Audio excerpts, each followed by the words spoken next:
¿Qué tal? Bienvenidos. Hoy damos inicio a un nuevo programa del canal UCR en el que estaremos conversando diferentes temas relacionados con el arte, la historia, el patrimonio y en general diferentes expresiones de la cultura que nos caracteriza como costarricenses. Las primeras entregas de este programa son en alianza con el Museo Nacional de Costa Rica, en donde hoy nos encontramos. Este primer programa lo dedicamos a un tema que genera amplias expectativas. Se trata de la posibilidad de que 4 sitios arqueológicos que se ubican en el sur de nuestro país y que tienen esferas de piedra sean declarados como Patrimonio de la Humanidad. Para conversar de este tema me acompañan hoy Andrés Fernández y el arqueólogo Francisco Corrales. Andrés. Así es, Maribel. En realidad, de alcanzar esta declaratoria sería la primera vez que Costa Rica lo estaría logrando. Tenemos, en efecto, dos declaratorias anteriores. Lo que pasa es que una es de tipo natural, que es la de la isla del Coco, y la otra es la de lo que se denomina patrimonio intangible, que es la de la tradición del boyeo y de la carreta. Sin embargo, de lograrse la declaratoria de patrimonio mundial, estos sitios serían reconocidos como auténticos, íntegros y de valor universal, no solo para los costarricenses, sino para el mundo entero. A inicios de este año, el gobierno de Costa Rica, a través del Ministerio de Cultura, presentó la candidatura ante la Organización de las Naciones Unidas para la Educación de la Ciencia y la Cultura, UNESCO, que es como se conoce por sus siglas, que es la encargada de realizar estas declaratorias, ¿verdad? Sí, así es. Francisco, tal vez para empezar a conversar sobre los sitios arqueológicos que se tomaron en cuenta para este proyecto, tal vez contarle a la gente cuáles son estos sitios, en dónde se ubican y qué tienen en particular, qué motivaron que se escogieran como un grupo y se presentaran así ante la UNESCO y no de uno en particular en forma aislada. Sí, bueno, los sitios escogidos responden a un proceso de investigación que lleva más de 10 años, donde primeramente se exploró el área para ver, luego de muchas décadas de guaquerismo y labores agrícolas, si aún quedaban vestigios arquitectónicos, arqueológicos en general, que fueran suficientemente conservados como para desarrollar esas labores de investigación. La buena noticia fue que sí, que habían bastantes lugares de estos y que algunos de ellos no solamente tenían condiciones para ser investigados, sino también para ser conservados y puestos en valor. De ahí, de un número de alrededor de unos 45 sitios que se conocen en el sur de Costa Rica con esferas de piedra, se seleccionaron primeramente estos 4 que se denominan Finca 6, Grijalba, Batambal y El Silencio, para desarrollar labores de conservación, puesta en valor y que fueran como un conjunto para nominarse como Patrimonio Mundial, representando las ocupaciones cacicales que se dieron en el área de lo que llamamos ahora el Delta del Diquís o Valle del Diquís, que es una zona muy plana entre los ríos Sierpe y Terra, rodeados por la cordillera costeña. En esa zona hay condiciones adecuadas para un desarrollo humano bastante complejo, como se dio en esa época, y los vestigios que sobrevivieron a tantas vicisitudes tienen condiciones favorables para ser nominados como Patrimonio Mundial. Claro, ahora, para contarle más al público que nos ve en este momento, si nosotros nos trasladáramos en el tiempo, pudiésemos regresar 1500 años atrás, cuando esas sociedades vivían en esos sitios, ¿qué podríamos encontrar? ¿Qué podríamos ver? ¿Cómo eran esas comunidades? ¿Cómo eran las personas? ¿A qué se dedicaban? Sí, no, el lugar tiene una larguísima historia de ocupación. El sur de Costa Rica, por lo menos de 3.000, 4.000 años antes de Cristo, y en un ámbito un poco mayor hay evidencia de hasta 7.000 y 10.000 años antes de Cristo. Ya para la época más tardía, cuando estas ocupaciones estaban más consolidadas, realmente había toda una serie de asentamientos conectados, lugares con amplísima extensión. Tenemos sitios que llegan casi hasta las 200 hectáreas de extensión. Y uno puede imaginarse lugares muy ocupados con construcciones, con muros de piedra de río, grandes casas, empedrados, plazas donde se colocaban las esferas de piedra y campos de cultivo alrededor, y muy cerca habrían otros sitios que estarían posiblemente subordinados a los centros principales. Realmente el delta del Diquís tiene condiciones naturales y de ubicación muy favorables para que un grupo tuviera un desarrollo complejo. Está al final del valle del río Terra, pero también por el litoral pacífico se tiene un acceso a esta zona y de ahí arranca la península de Osa y se tiene contacto hacia los llanos de Panamá. Entonces era una zona muy bien ubicada y con condiciones y recursos que permitió este desarrollo tan complejo. Francisco, bueno, hasta 200 hectáreas de ocupación en algunos casos. Exactamente, sí. Estamos hablando de culturas muy complejas en términos de desarrollo sociopolítico y demás. ¿Cómo eran esas casas? Tienen que haber habido caminos para conectarse, etcétera. ¿Cómo era la dinámica organizativa de estas comunidades? De hecho, uno tiene que ver todavía el ámbito mayor.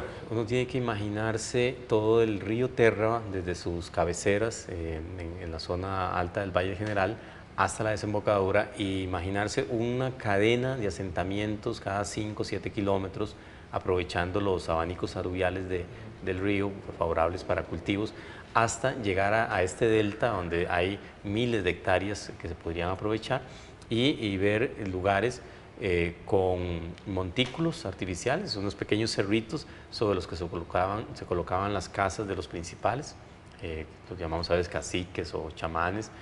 Alrededor habían estructuras menos elevadas o sin elevación, donde vivían artesanos, guerreros o agricultores, y alrededor de todo eso grandes campos de cultivo, porque uno podría hablar de grupos que podían tener 2.000, 3.000 personas en un asentamiento fácilmente.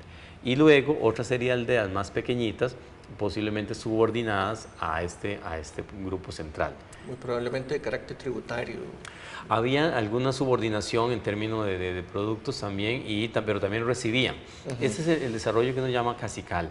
Y el cacique era uno que recogía, ¿verdad? Lo que producían, pero redistribuía. Y tenía un poder muy basado en el prestigio. Era más prestigioso y más respetado aquel que daba, más que el que acumulaba. Claro. Entonces, realmente, con sociedades muy complejas, podemos hablar de miles de años de desarrollo hasta llegar a ese punto, ¿verdad? Los españoles, cuando hacen sus crónicas, relatan esa complejidad de grupos, a veces ya en competencia entre ellos mismos, por recursos, por poder, por prestigio, ¿verdad? Entonces, tampoco era que era una sociedad viviendo idílicamente, sino que realmente había conflicto, claro, y había acumulación de poder y había elementos que denotaban prestigio y rango. Francisco, y digamos, respecto a ese tipo de organización, ¿eso se daba en los 4 sitios arqueológicos que en este momento, digamos, están propuestos en la candidatura, o habían rasgos diferentes dependiendo del sitio? La selección de los sitios obedece a varios factores. Uno es que están ubicados en diferentes zonas. Tenemos un sitio, Finca 6, que corresponde a la ocupación del piso, ¿verdad? Del piso aluvial, donde estaba como el asentamiento más complejo. Y los otros 3 están más bien en la zona de Piedemonte y tienen cada uno características diferentes. El Silencio es donde se encuentra la esfera más grande hasta ahora documentada, que mide como 2,50 m. Batambal es un área pequeña que fue utilizada en 2 momentos de tiempo, con una excelente vista hacia el delta, tal vez ubicado ahí por las zonas estratégicas, pero donde se desarrollaban actividades simbólicas. Y Grijalva es un asentamiento que parecería ser como la cabecera de un pequeño territorio en la cuenca del río Balsar. La idea con estos 4 sitios también es que el visitante, al recorrerlos, ¿verdad?, pueda darse una idea de cómo se ocupó todo el paisaje, el medio en el cual se asentaron estos grupos, y pueda entender diferentes manifestaciones de la sociedad que habitó ahí. Entonces, de esa manera tenemos como un vistazo a lo que era la complejidad de ocupación del delta del Liquís de unos 500 años después de Cristo hasta la época de los españoles. Claro, y todo esto, digamos, se ha podido terminar gracias a los diferentes estudios que se han venido realizando durante años en la zona. Ahora, tal vez de todo eso que han logrado investigar y de los rasgos arqueológicos que se han ido encontrando en las diferentes excavaciones, tal vez, ¿qué ha sido como lo más sobresaliente de cada uno de estos sitios que podemos destacar, ¿verdad? El énfasis nuestro ha sido en conocer el asentamiento. en conocer la sociedad que produjo las esferas de piedra.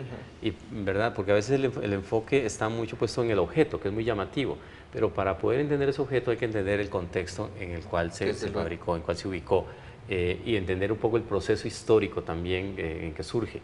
Entonces, hemos encontrado información, cada vez que hacemos una excavación tenemos datos nuevos. Por ejemplo, en Finca 6 hemos encontrado esferas que se colocaban en las bases, en los extremos de rampas de acceso a estructuras circulares elevadas, y algunas de ellas mirando hacia la parte interna del asentamiento y otras hacia la parte externa, como comunicando un mensaje de poder y de autoridad al visitante. En Batambal encontramos esferas pequeñas asociadas a más de un centenar de esculturas fragmentadas, en lo que pareciera ser algún rito de terminación o simbólico, donde jugaban un papel importante las esferas pequeñas.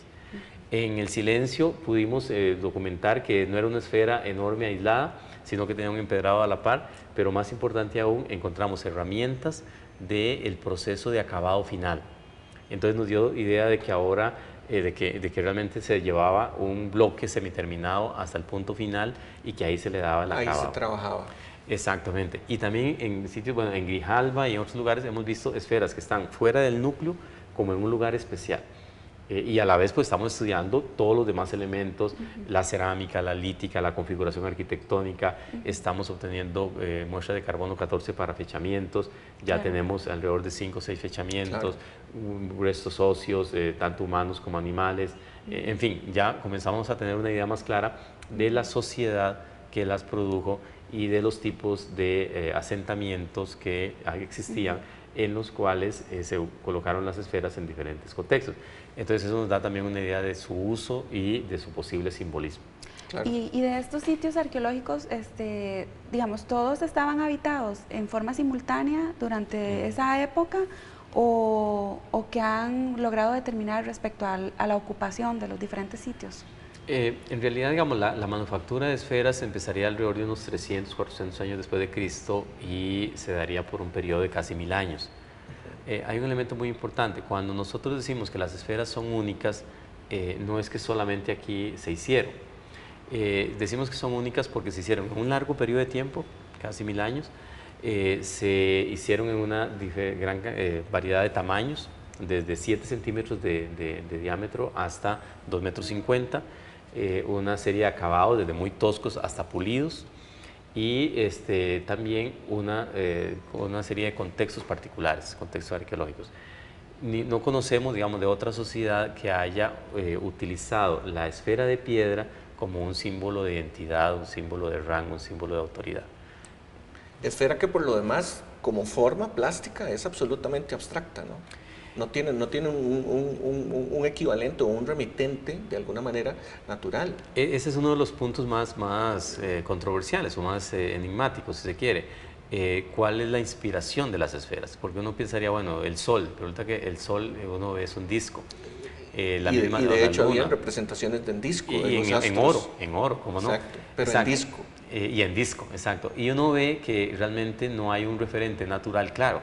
Hay una serie de propuestas, algunas extravagantes, que representan huevos de araña, huevos de tortuga, las gotas de la lluvia en las hojas de plantas como el tiquisque, etcétera, ¿verdad? Pero ¿cuál fue el impulsor inicial, ¿verdad?, para comenzar a construir estas esferas? No lo conocemos. Además, otra cosa importante es que se documentaron muchos conjuntos de esferas en diferentes arreglos. Entonces, en algún momento, el significado no era la esfera por ella misma, sino por el conjunto de esferas, lo que estaban representando.